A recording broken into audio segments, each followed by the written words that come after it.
um sentimento de batalha vencida, não completamente, mas já vencida, né? É uma roça que tem uma boa estrutura, tem bons membros, bons filhos, bons muzenzas, né? Então a gente não estamos realizados ainda, porque falta muita coisa ainda. Gente, é uma conquista, né? É uma conquista. E é incrível porque parece que foi ontem, né? É aquele cansaço gostoso, sabe? Aquele olhar para trás e ver as dificuldades vencidas. Então é como se você tivesse tido um sonho de subir o Himalaia e você agora está no topo falando, gente, olha, não é que eu cheguei? Que nós chegamos? Beleta teta um sumbo, que o atateto. Um sumbo e aê sambonangue. Um sumbo e aê sambonangue. Um sumbo é sambo quenda. Que lembra de lei é maior. Que fite quinta é maior que sambo quenda. Um sumbo e aê sambonangue. Um sumbo e aê sambonangue. Um sumbo é sambo quenda. Que lembra de lei é maior. Que fite é maior que sambo quenda. Um sumbo e aê sambonangue. Um sumbo e aê sambonangue. Um sumbo é sambo quenda. 21 anos de roça Itaúsu. 21 anos é uma maioridade. Com 21 anos a gente casa, a gente tem filhos. 21 anos de uma casa de santo, uma casa de culto ancestral, é um legado. E todo mundo pensa que esta casa começou já bonita desse jeito. Não, na verdade ela começou na sala de uma casa normal, Parque Primavera. Em 2004, um casal de idealistas, Solange e Juvenal, resolveram cultuar o orixá. Eles faziam umbanda e faziam o culto Congo-Angola desde já. Culto queto, cultuavam orixás, já cultuavam quices. E no quintal da casa eles ficaram durante 6 anos, até que ficou pequeno. E o próximo projeto desse casal idealista foi adquirir esse terreno, mas não era essa coisa tão linda.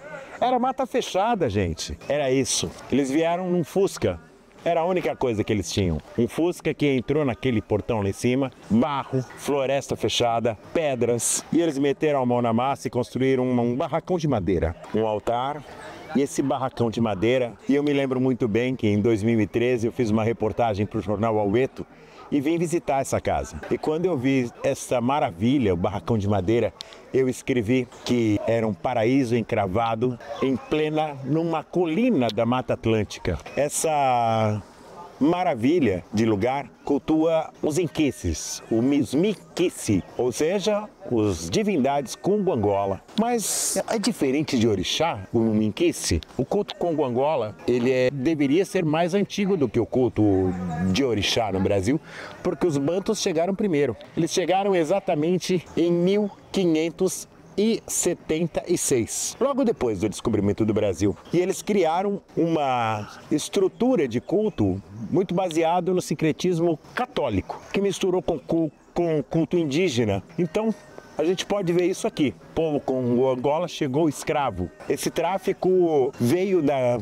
República do Congo atual, República do Congo, o país chamado Congo, que antigamente chamava Zaire, chegou de Angola e chegou do Moçambique, chegou da onde hoje é Malawi, chegou dessa região centro-sul da África, que é onde estão os Congo-Angolas. Eles chegam aqui por volta de 1570 e trazem com eles cerca de 260 a 280 idiomas diferentes. Entre esses idiomas estão o Lingala, estão o Kikongo, estão o Kibundo, o Kassange, o Benguela, o Chouk, vários idiomas e sub-idiomas.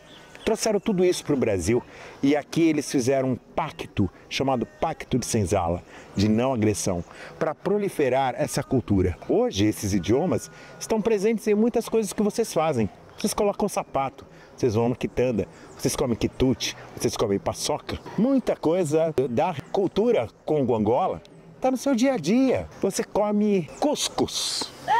A domesticação do milho, quem trouxe foram os congo-angolas. A domesticação da mandioca, quem trouxe foi os congo-angolas, apesar que os índios também cultuavam mandioca. O tráfico transatlântico trouxe para o Brasil pessoas que vieram como frente de trabalho, vieram só para trabalhar. E quando chegaram aqui, descobriram que estavam escravizados e que jamais voltariam para suas terras. Povo Congo-Angola. Se a gente voltar aqui, nós vamos ver que essa cultura, as bases teológicas e estruturais do culto Congo-Angola, que foram trazidas por esses escravizados, e no sentido real da palavra, porque eles vieram só para trabalhar, como eu acabei de dizer, está muito baseado em alguns fundamentos. O primeiro fundamento é o Inquice, que são as divindades da natureza que são encantadas para o culto. A força da natureza na sua forma bruta, que a gente chama de ramba. Os baculos. O baculo, ele é o culto do ancestral, que é muito importante para o povo bantu. O culto do ancestral. Os nossos ancestrais morrem e continuam presentes no dia a dia. Os angorossis, as rezas. A própria casa, que nós chamamos de inzo. Por fim, os sacerdotes. Uma sacerdotisa mulher é chamada de Mameto Rienquice. E o pai de santo, o sacerdote, é chamado de Tateto Rienquice. Essas são as bases mais elementares do culto Congo-Angola no Brasil. É um culto à natureza, propriamente dito. Nós cultuamos a terra, as folhas, o ar, nós cultuamos o mar, nós cultuamos o sol. Este culto e esta cultura trouxe pra gente várias coisas que nós conhecemos muito bem hoje, como eu acabei de dizer. Manifestações culturais como o samba de roda, o maracatu, o bumba meu boi, muito do artesanato popular, a capoeira. E lá não podemos esquecer da culinária. Quem não gosta de um acarajé, de um abará, de um cuscuz? Quem não gosta de um munguzá? Quem não gosta de um quiabo com frango, com galinha? Tudo isso é Congo-Angola. Tudo isso trazido de lá. Então, a cultura Congo-Angola está presente nas nossas vidas o tempo todo. Então, ter preconceito do culto Congo-Angola é ter preconceito do Brasil. Porque o Brasil é formado por essa cultura. São partes integrantes e empoderadas da cultura brasileira no sentido mais real da palavra. Essa aqui é uma casa de culto Congo-Angola. Aqui nós cultuamos os rambas, os minquice, nós cultuamos as forças da natureza e os nossos ancestrais, os nossos baculos, os nossos tatas, os nossos anteriores. Eu sou o Tata Zezinho França do Kabila, sou um dos mais antigos filhos de santo dessa casa. Tenho o privilégio de ser filho de santo de minha Mameto, Omin Lodeci, Mãe Solange da Oxum. É um prazer sinceroniar vocês nesta festa maravilhosa da maioridade da casa da Roça Itaúsu. Ilegbé Omo Oxum Ogum, a Roça Itaúsu. Sejam bem-vindos, participe conosco da nossa festa, a nosso aniversário de maioridade, os nossos 21 anos. Vamos?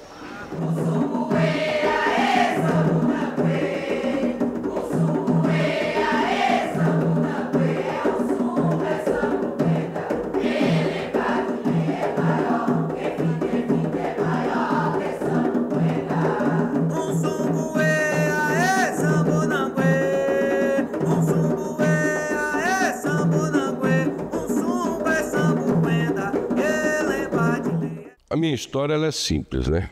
Eu saí do Riachão, de um terreiro de Angola, cujo nome é Riachão, Casa de Almir, que existe até hoje, né?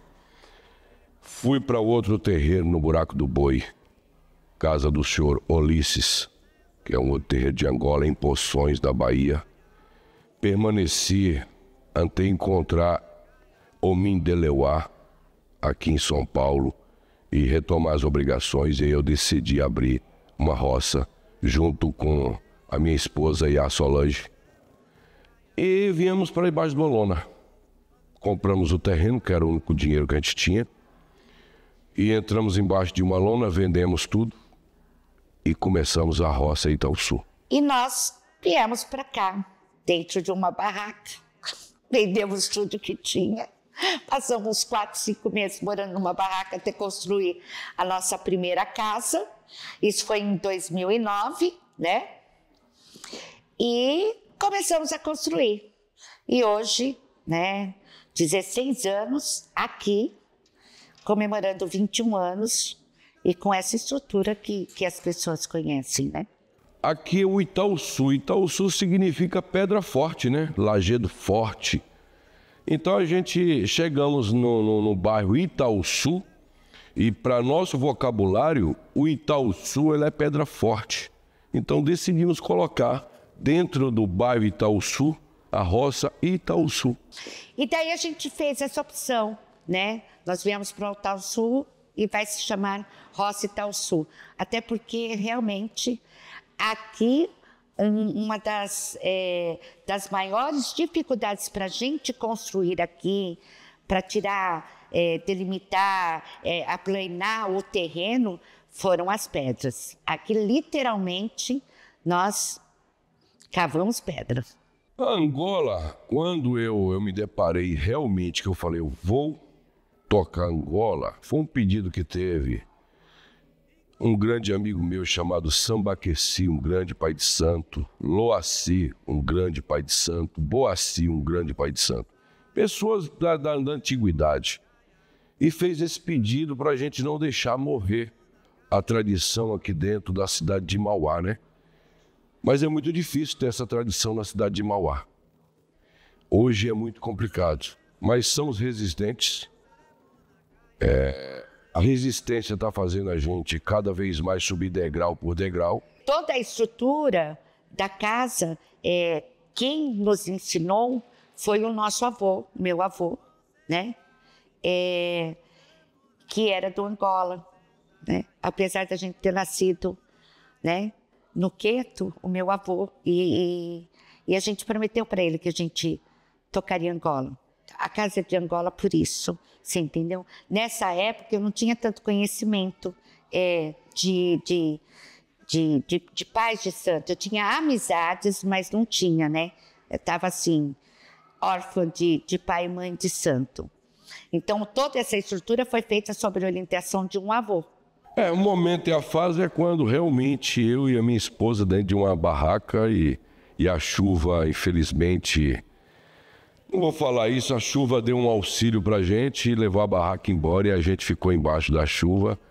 É um momento que eu disse assim, esse eu nunca mais vou esquecer na vida e realmente não esquecemos. Esse momento é um momento que nós nunca vamos esquecer, dentro da lama literalmente, sem eira nem beira e tomando chuva no meio da mata. Mas o Inquis sempre do meu lado, tomando chuva junto. E assim, as coisas que mais me marcaram, e que foi uma das coisas que me fez ter muita fé em Orixá, é que naqueles momentos em que eu e o Juvenal a gente parava e falava assim, e agora? E amanhã? Sabe? Amanhã não tem comida para dar para os pedreiros, como que nós vamos fazer? E daí chegava sempre um amigo e falava, olha, eu ganhei 2 cestas básicas, lembrei de vocês. Você entendeu? Né? O pai Edson é uma pessoa que foi muito presente aqui, ele vinha e nós não tínhamos, se a gente morava numa barraca, não tínhamos cozinha. Então, toda a nossa comida era cozinhada, cozida no fogão de paralelepípedo, né? E era lá feita a baciada, né? Então, eu tenho... nós passamos por muita dificuldade, mas nós tivemos muita gente que nos ajudava de uma forma ou de outra. A roça sempre foi construída com o sacrifício dos meus pais, né? Então, deixava de viajar, deixava de fazer as coisas, de ter algumas coisas melhores para poder investir na roça.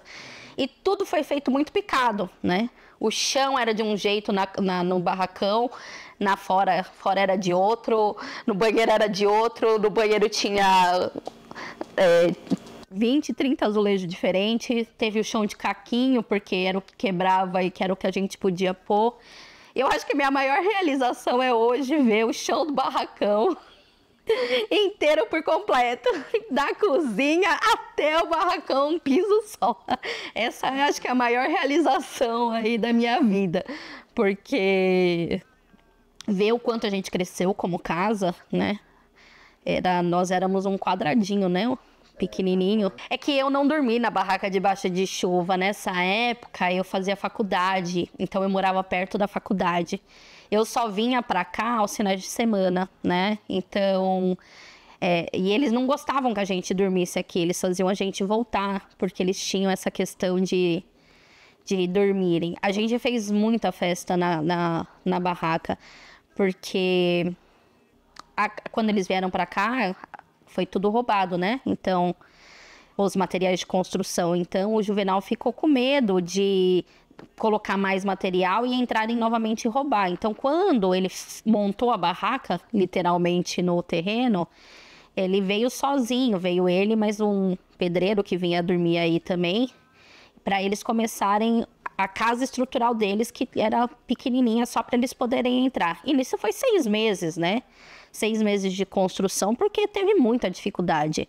E eles viviam de aluguel e minha mãe falou, eu não vou ficar pagando aluguel para uma casa, sendo que meu marido mora numa barraca, né? E aí ela decidiu também. Eu falava, meu Deus, mãe, você é muito doida. Você é muito doida, como você vai fazer? Era um bico de luz, um fogão no chão, tomava um banho gelado, que era horrível. Mas aí com 6 meses eles entraram. A minha lembrança dessa época foi de eu tentar dirigir o trator. Eu tava naquela fase de que eu queria aprender a dirigir o trator, e aí ficava o tratorzinho, eu ficava tentando ir e voltar, só que eu era muito pequena, eu sou muito pequena, baixinha, e não alcançava o pé para fazer as trocas de marcha. E depois teve meus avós que vieram morar para cá, então são muitas histórias, mas o que me marca mesmo é ter alcançado o sucesso do piso, porque hoje, conseguir olhar para casa e ver... quem vê a estrutura que a gente teve hoje não sabe que se morou numa barraca. Então, eu acho que, para mim, hoje, olhar tudo que foi construído, de certa forma, é um marco, sabe? Incosimo kumbitara mesonangue.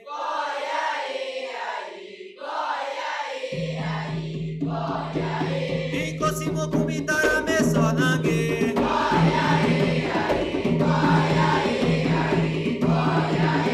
Incosimo kumbitara mesonangue.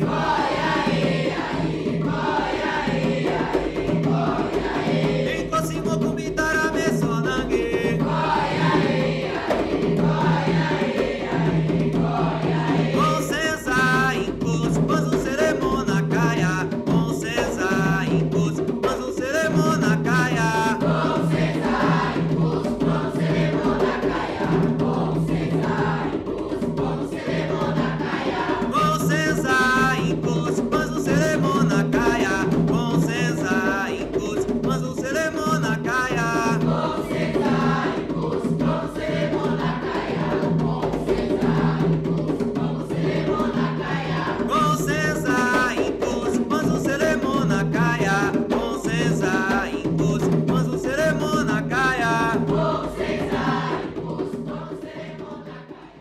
Foi um respeito a pedidos, em que se pediu um grande espírito pediu que o nome dele chama Senhor Barak Bodeji, que é um senhor tranca-rua das almas, fez o pedido e eu aceitei o pedido e disse, eu vou seguir em frente. Então eu, naquele momento, eu tive fé, coragem, e sabendo que aquele espírito não iria me abandonar em nenhum momento. Então o pedido dele foi realizado e está realizado até hoje, como todos respeitam ele. Todos falam que espírito de rua, isso, aquilo, para mim não. Para mim ele é um espírito que está comigo, que me dá conselhos bons. Nunca vi alguém falar que ele bebeu, nunca vi alguém falar que ele falou palavrão, nunca vi alguém falar que ele fez vexame, porque ele nunca me deu um desabor. Ele sempre, quando eu estou em dificuldade, ele me dá caminho. Então foi fé sabendo que a palavra de um espírito vale muito. O senhor tranca-rua das almas que fez eu iniciar tudo isso aqui.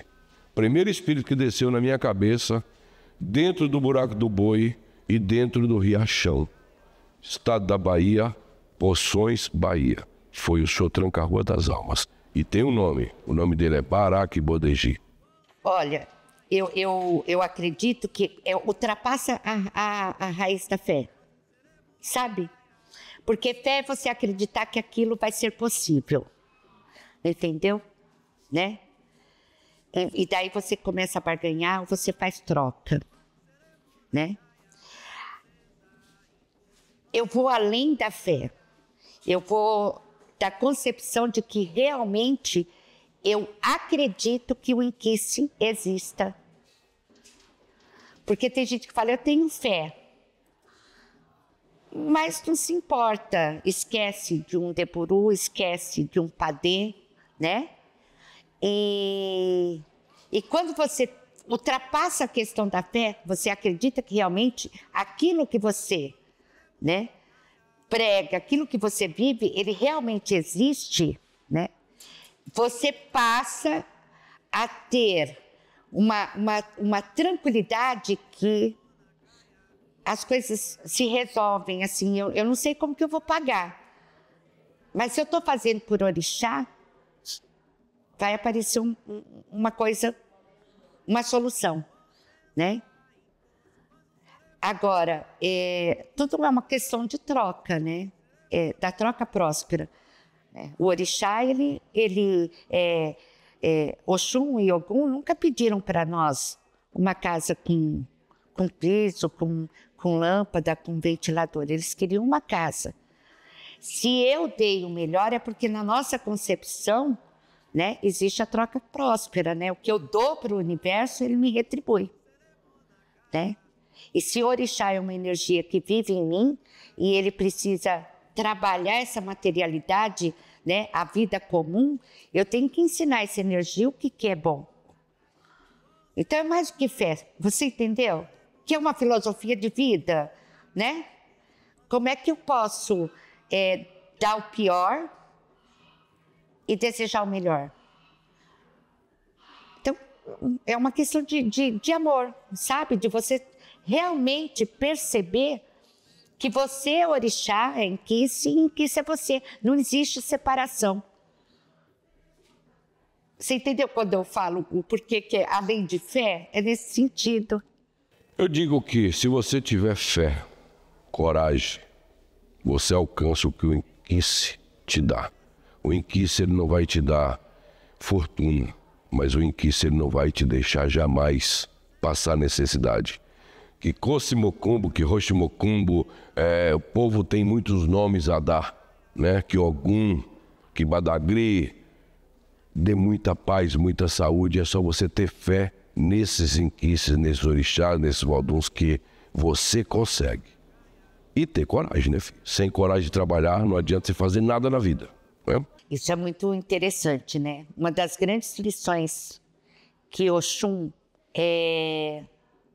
me deu foi assim, o quanto eu estava equivocada em achar que ser sacerdotisa era se doar de corpo e alma a todos, né? Então, primeiro, eu aprendi a lição da humildade, mas a humildade nesse sentido, né? Eu não preciso comer caviar para ser feliz, né? Porque eu só preciso alimentar o meu corpo. E está tudo bem, né? O mesmo carro automático que me leva para passear, o outro que é campo mecânico, meia nada, também me leva. E está tudo bem. Se eu posso ter, eu tenho. Se eu não posso ser infeliz, né? Outra coisa, que é uma regra que eu aprendi com o seu Tranca-Rua e que é muito forte. Ele sempre dizia assim para nós quando a gente reclamava que estava sem dinheiro, né? E que estava com dificuldade. Então ele falava assim, então, mas eu não pedi para vocês darem para o outro. Eu pedi para vocês cuidarem de vocês e se fortalecer para poder auxiliar o outro. Ó. Seu Tranca-Rua dizia também assim, quem dá o que tem a pedir vem.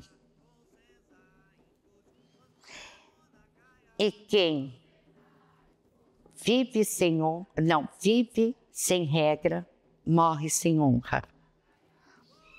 São coisas que eu tive que assimilar. Agora, Oxum não. Oxum me ensinou o autocuidado. Né? Me ensinou assim, você pode ser mãe, você pode auxiliar, mas primeiro você. Quando eu vejo eles me cobrando qualquer situação, quando eu vejo que eles estão... você tem que ter mais empatia, você tem que ser mais isso, você tem que ser mais aquilo, eu acho que é isso. Lógico que a gente extrapola, né? Mas hoje eu acho que o maior ensinamento que eles me deram é justamente isso, de poder ser uma pessoa melhor comigo mesma, de entender a dinâmica de cada pessoa na singularidade delas, de entender que cada um está sofrendo seus problemas e a gente está aqui para auxiliar também na medida do que a gente pode auxiliar e que o Orixá ajuda a gente a fazer isso, né? O Orixá, Ninquice, Vodun ajuda a gente a fazer isso, a aprender a não ultrapassar caminhos também, para não cortar caminhos, porque não tem como você cortar caminhos diante de Orixá. Acho que esse é o maior ensinamento que eles me deixaram em relação a crescer dentro de uma família de santo. Belê, mamito dandalunda, que o mamito. Que simbie, que simbe moname, que simbie, que simbe moname, que simbe moname, que simbe mona só.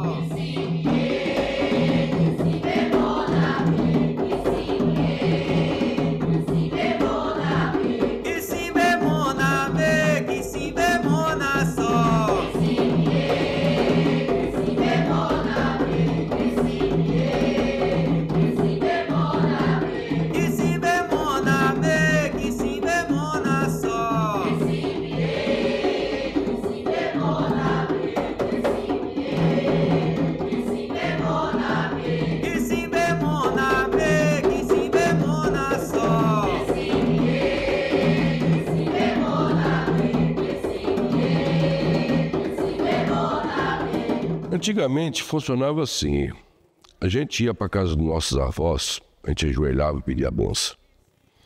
A gente ia, acordava de manhã, escovava os dentes direitinho, ia lá pedir a benção, beijava a mão do pai ou da mãe. Isso está acabando, o respeito.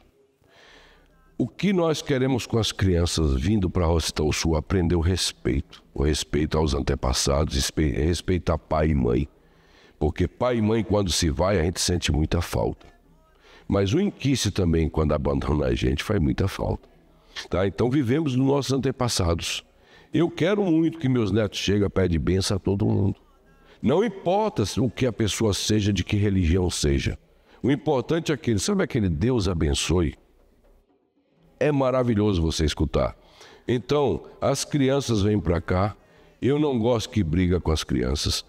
Pai e mãe também não devem olhar para os seus filhos, porque tem muito tio, tem muita tia aqui dentro que olha pelas crianças. Eu nunca vi criança fazer estripulia aqui dentro, não. Eu já vi muita criança ajudar. Se você pegar um dia aqui de função, as crianças estão lavando banheiro, estão varrendo. Criança, eu estou falando de criança de 4, 5, 6 anos. Não estou falando de criança de 13 anos.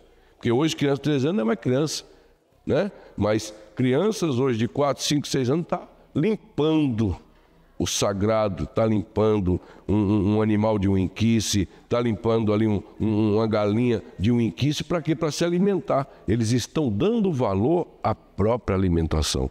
E lá fora não se fala. As crianças que aprendem aqui não levam lá para fora. Ao contrário, as crianças da Roça Itaúsu é instruída a não levar desaforo para casa de forma nenhuma. Outra religião falou mal, tem que saber responder. Não vai falar mal de religião nenhuma, porque Deus é um só. Né? Outras pessoas que não conhecem as crianças da roça, quando as crianças saem da Roça Itaúsu nas férias raspada e vai para a escola ingressar, eu não mando mentir. Não deixo falar que é doença. Não é doença, não é vida.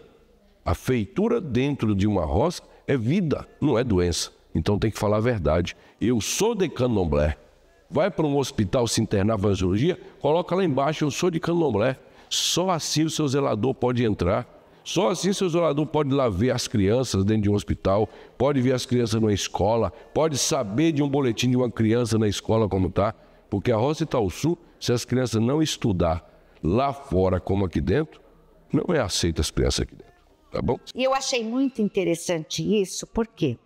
Porque dentro de uma roça de candomblé, é esse o trabalho que é feito com as crianças, com os adolescentes. Então, por exemplo, a criança, você vê aqui, né, os pequenininhos, tem o orô.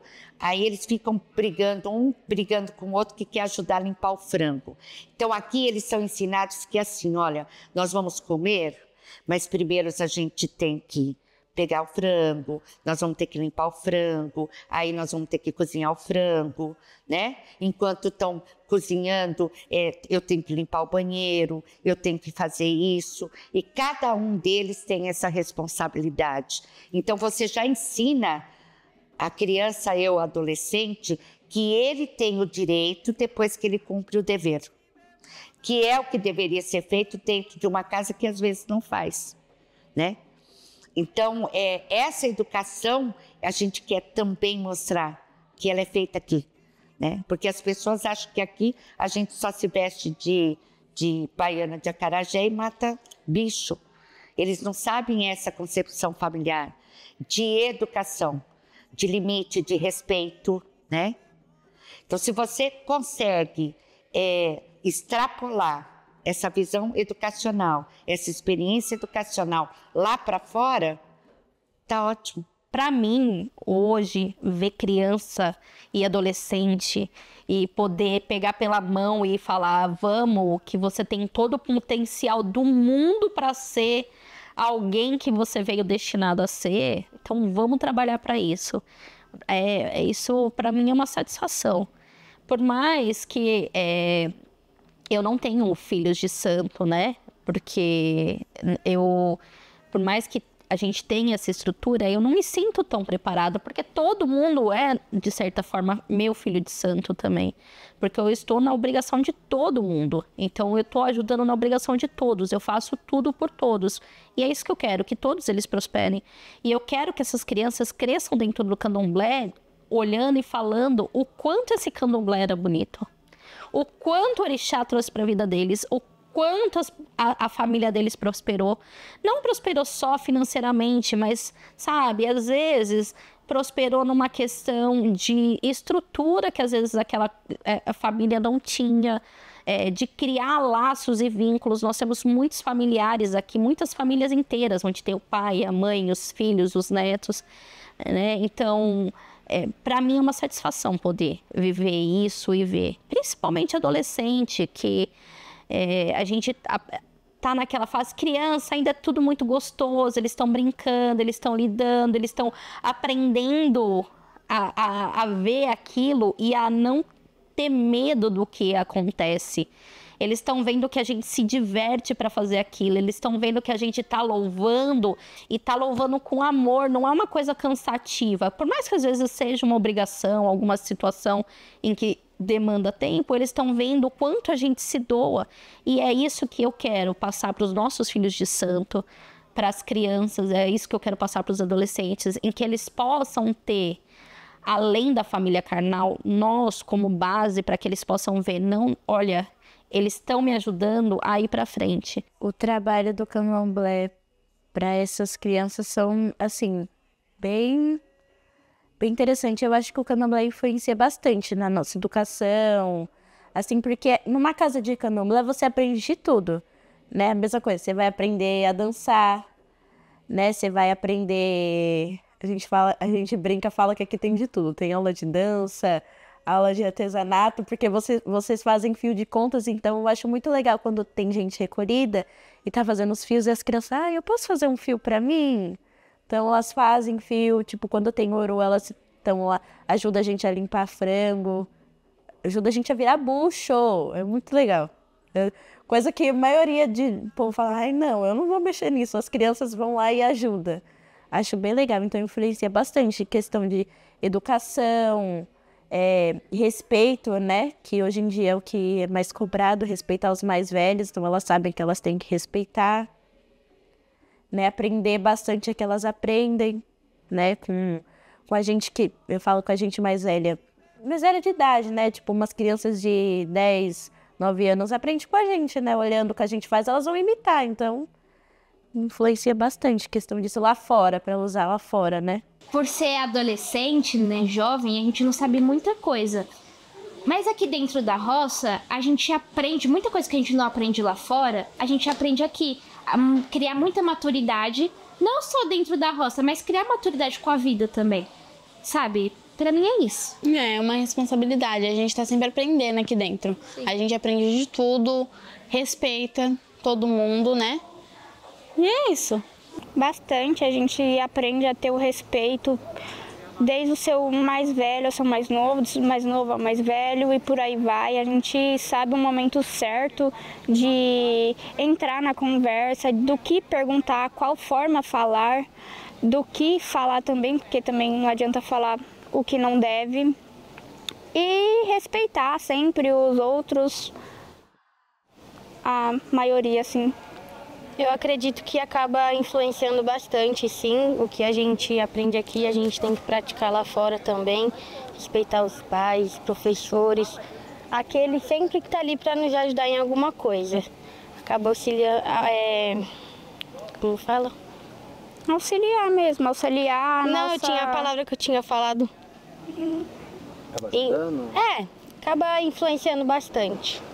Aqui dentro, a gente tem muitos jovens, gente da minha idade, e assim, a gente convive muito bem, a gente se respeita, a gente aprende de onde vem a nossa carne, o nosso alimento, a gente aprende todas essas coisas, a gente aprende a respeitar o mais velho, até o mais novo também, né, porque aqui todo mundo é ser humano, a gente tem que sempre ter essa questão do respeito.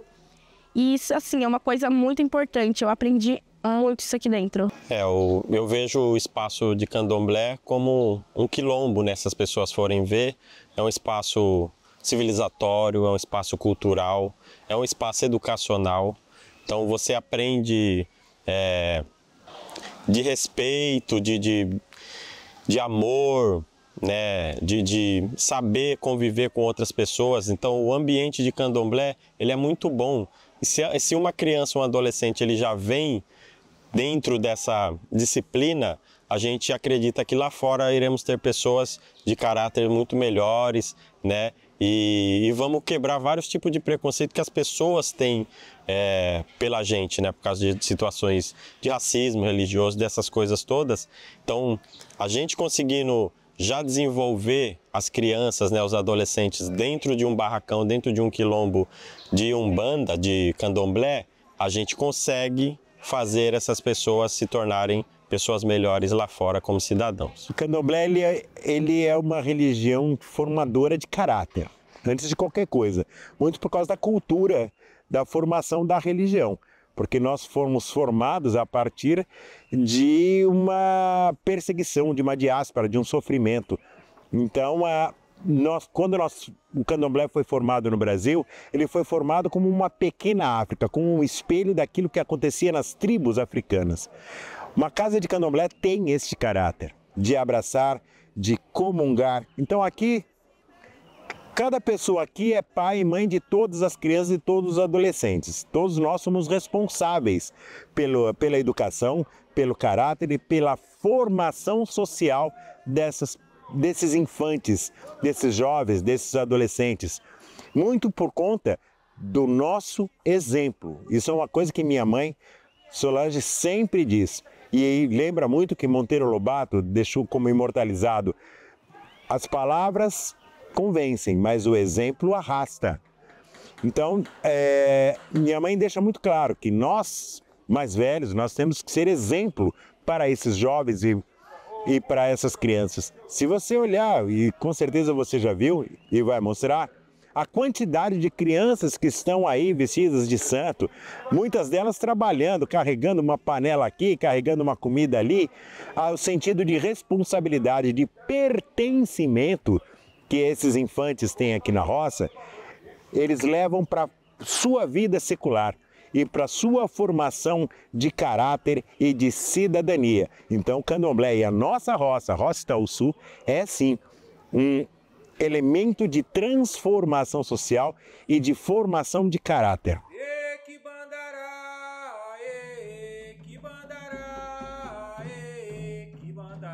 O Inganga, que bandara eu aganguei.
aprender, aprender e aprender, porque você só deixa aquilo que você sabe.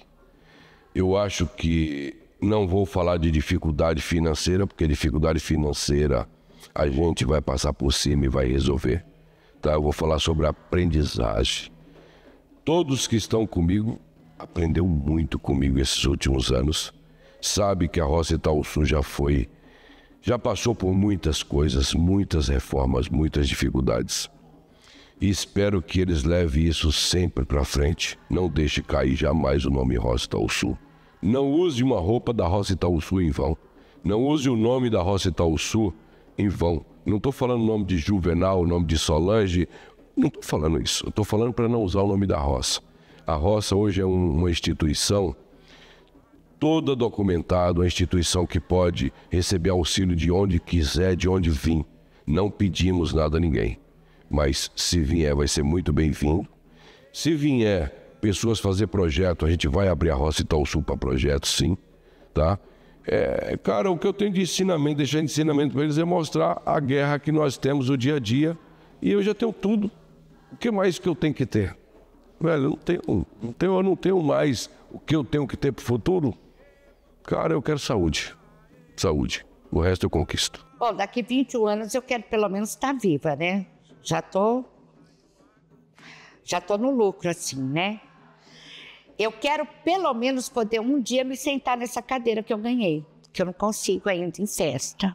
Mas um dia eu sei que todo o meu pessoal, porque eles são fantásticos, meus filhos são fantásticos, tá? Nós temos uma equipe fantástica.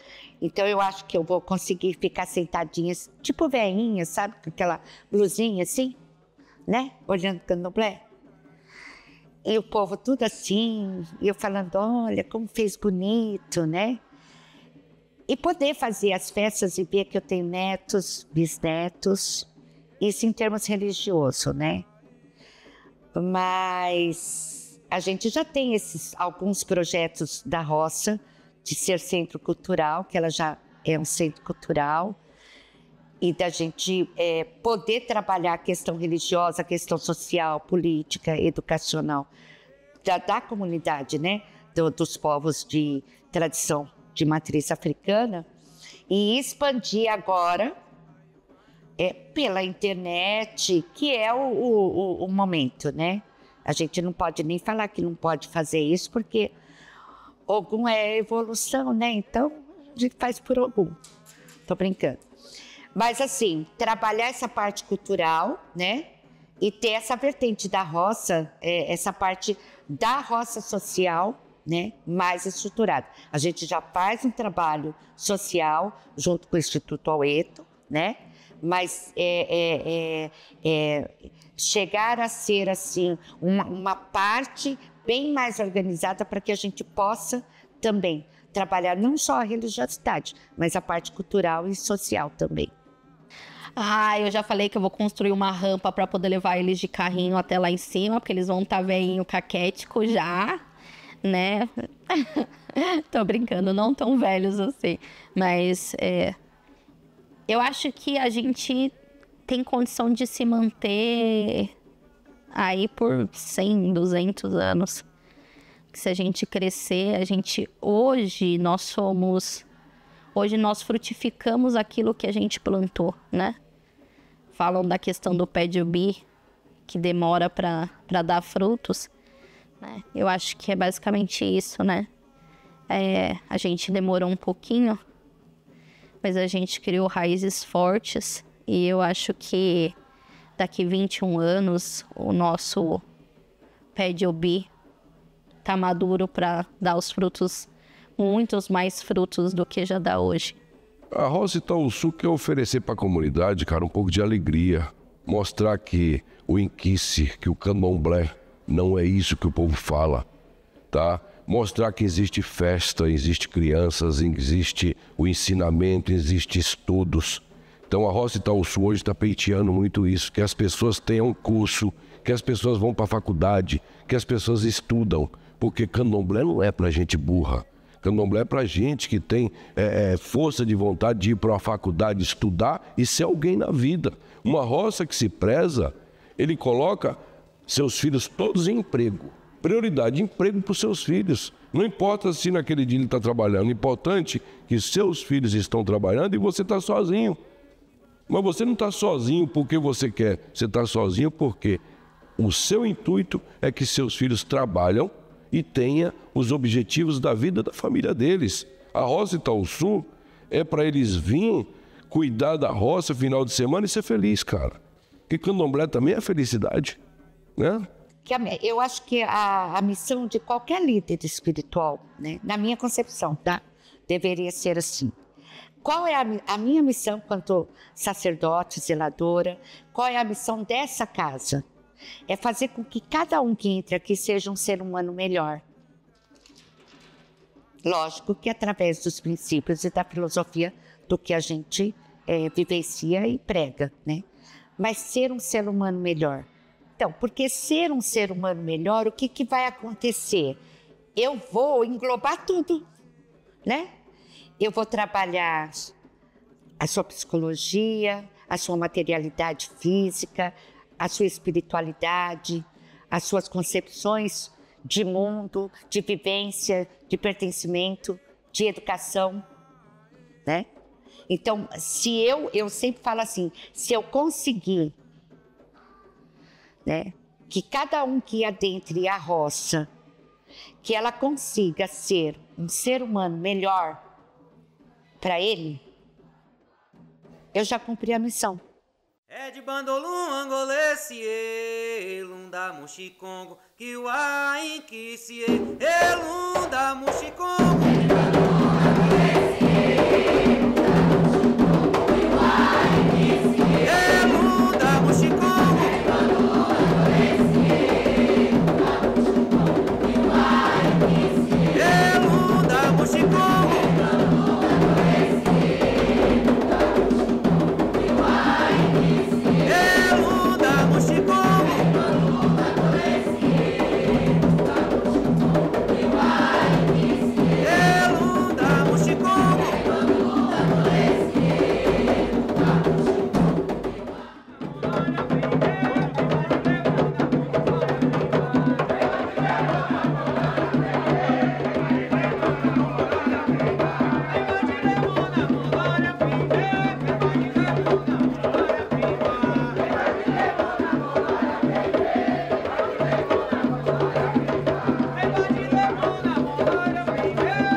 Oguacuru, quem ensaiou, quem sou eu, Eura, onirei, quem ensaiou, eu arauí.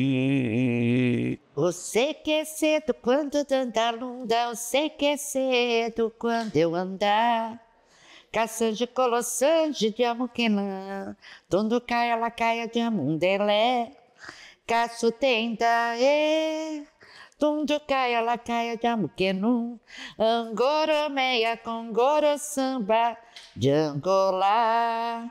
Azuele, azuele, catu de dandalunda, azuele, catu de amala.